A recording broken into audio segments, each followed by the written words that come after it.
Is there an intellectual basis for believing in God? Or is being religious just a matter of faith? Christianity invites scrutiny into its claims and its reasons for having faith, and these deserve examination. And what's at stake is the entire credibility of the Bible. In December 2004, it was announced that long-time British professor and philosopher Antony Flew, regarded by many as the world's most acclaimed atheist, had renounced his atheism in favour of theism. This dramatic conversion has been likened by astrophysicist and now one of the world's leading cosmologists, Dr. Hugh Ross, as having the same impact on the academic world as an announcement that Billy Graham had renounced Christianity would have on the church. One of the reasons cited by Professor Flew was the evidence. He admitted that for a long time the growing problem of evolution's inability to explain how life began, or for that matter, how anything began, led him to the inevitable conclusion that it was an inadequate answer in the face of the evidence. And when the human genome code was unravelled, the evidence for design became undeniable. These two pieces of evidence, the existence of life demanding a life source, and the scientific evidence as an extremely complex code in the makeup of the human genome, were enough proof for Professor Flew to renounce atheism. Can we prove God?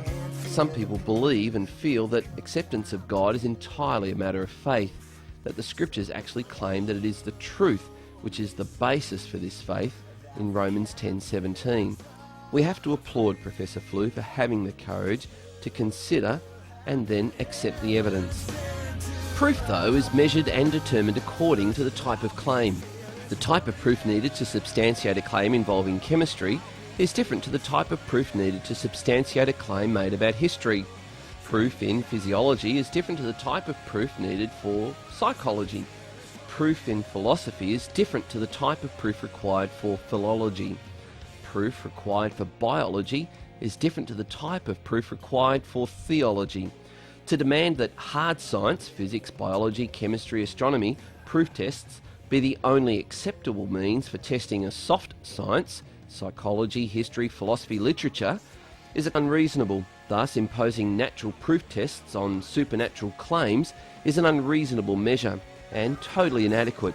But where supernatural claims are made which have natural implications, such as the invisible God created all that we see, Romans 1:20, proof takes on the garb of supporting evidence when looking at the natural evidence to support this supernatural claim. The evidence. There have been a rash of very articulate and very passionate atheists such as Richard Dawkins, Christopher Hitchens, Sam Harris and Daniel Dennett, who have attacked theism, the belief in God, by attacking religious fundamentalism in their abuse of religious rules to oppress people. This type of God these religious fundamentalists promote is not the God I'm arguing for. C.S. Lewis artfully makes the point in The Magician's Nephew, a part of the Chronicles of Narnia series, that there can be several people confronted with the evidence for God, yet they can interpret that evidence quite differently.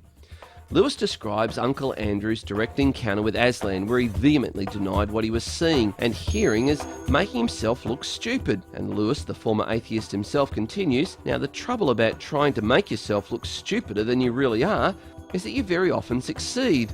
Uncle Andrew did. When it comes to proof for God, the evidence is cumulative and therefore acceptable proof. This evidence, or proofs, for the existence of God invites those atheists to consider it, especially for those who claim there is none. At the very least, it should be reasonably concluded that atheism, the absolute claim that there is no God after considering all possible knowledge, is a highly irrational position. The following is reasonable evidence for accepting that there is indeed a personal, omnipotent God as described in the Christian Bible. Proofs for the existence of God. The first proof for the existence of God is cause. Everything has a cause. It is illogical to suggest that something had no cause.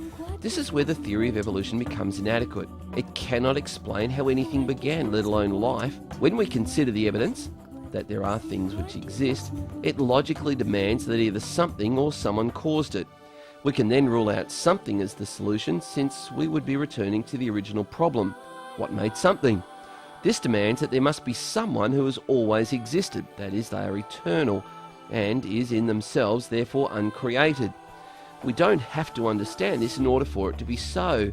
Faith and thinking are not incompatible. It says that we have to realise that they both require discipline and exercise. The second proof is design. There is evidence for design.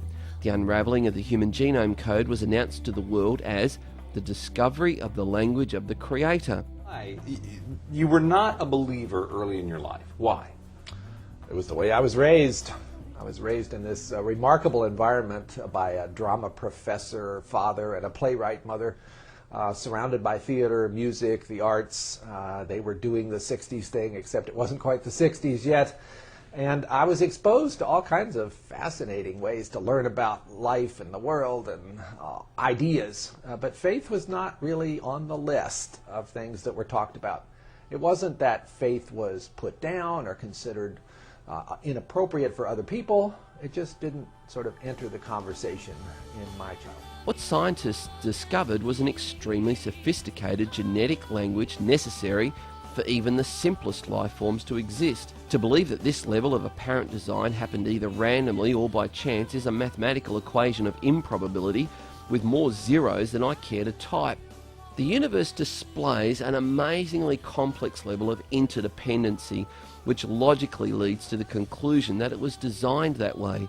There are just too many coincidences of such just rightness for it to be a random, haphazard coincidence.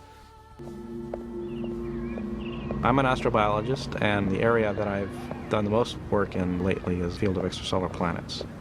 What motivates me is just to examine the conditions necessary for life and look elsewhere in the universe and see if those conditions are met anywhere else.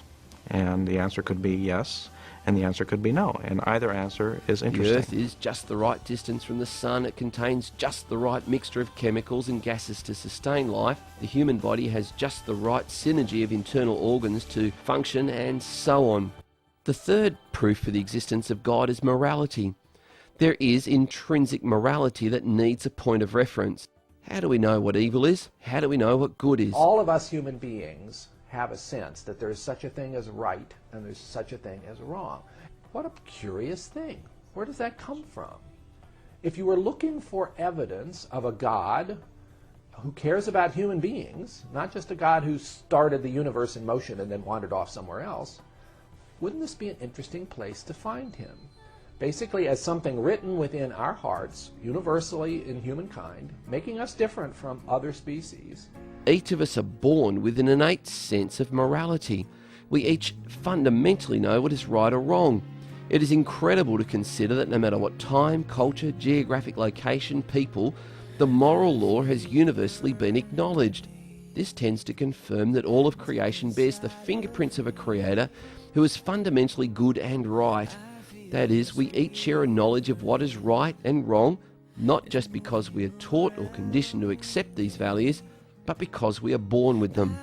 The fourth proof for the existence of God is the resurrection of Jesus Christ. Skeptics may dispute the historical claim that Jesus Christ rose again from the dead, but they do so with intellectual peril. This is because there is enough evidence to validate it, and it is the point at which all of the history of Christ and Christianity rests. This means that if anything of Christ and Christianity is true, then the physical resurrection of Christ is also true, and the opposite is also true.